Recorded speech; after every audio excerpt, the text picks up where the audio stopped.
Stealth bombers, fighter jets اور ballistic missiles, یہ تیز رفتار اور انتہائی خطرناک ہتھیار آج کے جدید دور کی جنگ کا اہم حصہ بن چکے ہیں۔ آج کی ماڈرن وارفیئر میں طاقتور ممالک اپنی آرمی کی طاقت صرف سولجرز کی تعداد سے نہیں بلکہ ایڈوانس ٹیکنالوجی اور ہائی ٹیک ویپن سے ناپتے ہیں۔ Fighter jets, cruise missiles, drones اور میزائل ڈیفنس سسٹم جیسے ہتھیار کچھ ہی منٹوں میں سینکڑوں یا ہزاروں کلومیٹر دور اپنے ہدف کو نشانہ بنا کر بڑی تباہی مچا سکتے ہیں۔ اسی طرح دنیا کے مختلف تنازعات، خاص طور پر امریکہ، اسرائیل اور ایران کے درمیان بڑھتی ہوئی ٹینشن میں بھی ماڈرن ویپنز کا کردار بہت اہم ہو چکا ہے۔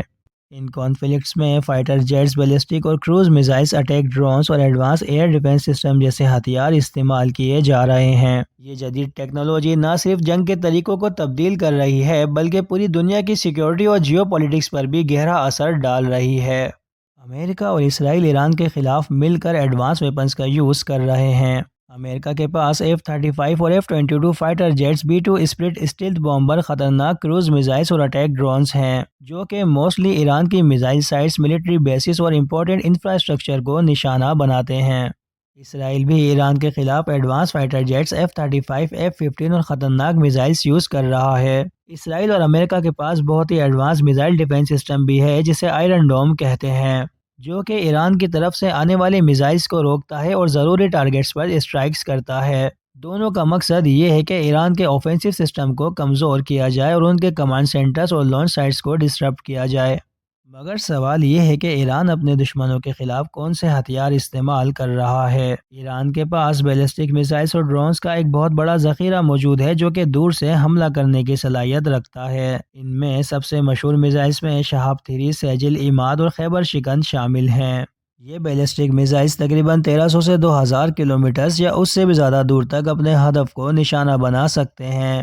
ان میزائلز کو خاص طور پر اس طرح ڈیزائن کیا گیا ہے کہ یہ ہائی سپیڈ سے دشمن کے شہروں، ملٹری بیسز اور امپورٹنٹ انفراسٹرکچر پر حملہ کر سکیں۔ میزائلز کے علاوہ ایران نے ڈرون ٹیکنالوجی میں بھی کافی ترقی کی ہے۔ ایران کے ڈرون سرویلنس یعنی جاسوسی سے لے کر ڈائریکٹ اٹیک تک مختلف مشنز میں استعمال کیے جاتے ہیں۔ ان میں سب سے زیادہ مشہور شہید 136 اور شہید 131 ہیں، جنہیں اکثر کامیکازی ڈرونز بھی کہا جاتا ہے۔ اس کے علاوہ ایران کے پاس ایڈوانس کامبیٹ ڈرونز بھی ہیں، جیسے کہ شہید 191، مہاجر 6 اور نیا لانگ رینج ڈرون مہاجر 10، جو کہ 2000 کلومیٹر تک کی رینج اور تقریباً 24 گھنٹے تک ہوا میں رہنے کی صلاحیت رکھتا ہے۔ یہ ڈرونز میزائلز اور گائیڈڈ بم بھی کیری کر سکتے ہیں اور سرویلنس کے ساتھ ساتھ ڈائریکٹ ایئر اسٹرائک بھی کرتے ہیں۔ یہاں پہ سب سے انٹرسٹنگ پوائنٹ یہ ہے کہ ایران کے یہ ڈرونز بہت سستے ہوتے ہیں۔ ان کی قیمت صرف $20,000 کے آس پاس بتائی جاتی ہے، لیکن ان ڈرونز کو گرانے کے لیے جو ہائی ٹیک ڈیفنس سسٹم کو پیٹریوٹ میزائل فائر کرنی پڑتی ہے، ان کی کاسٹ $4 ملین تک ہوتی ہے۔ یعنی ایک سستا ڈرون دشمن کے ملینز کا میزائل خرچ کروا سکتا ہے۔ ایکسپرٹس اس کو کاسٹ امبیلنس کہتے ہیں۔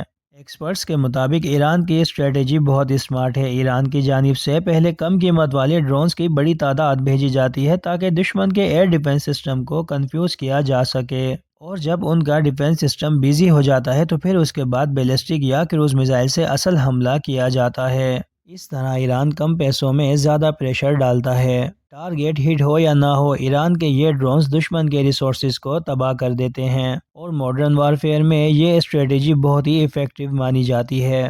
تو دوستو، آج کی ماڈرن وارز میں صرف ٹیکنالوجی یا فائر پاور نہیں بلکہ اسٹریٹجی اور کاسٹ افیکٹونیس بھی بہت امپورٹنٹ ہو گئی ہے۔ بہرحال میری دعا ہے کہ اس جنگ میں ایران کو فتح نصیب ہو اور یہ جنگ جلد سے جلد ختم ہو جائے تاکہ انسانی جانوں کا نقصان رک جائے اور دنیا میں امن قائم ہو جائے۔ اور آپ تمام دوستوں سے گزارش ہے کہ ایسے ہی انفارمیٹیو ویڈیوز کے لیے چینل کو سبسکرائب بھی کر دیجئے۔ Thanks for watching.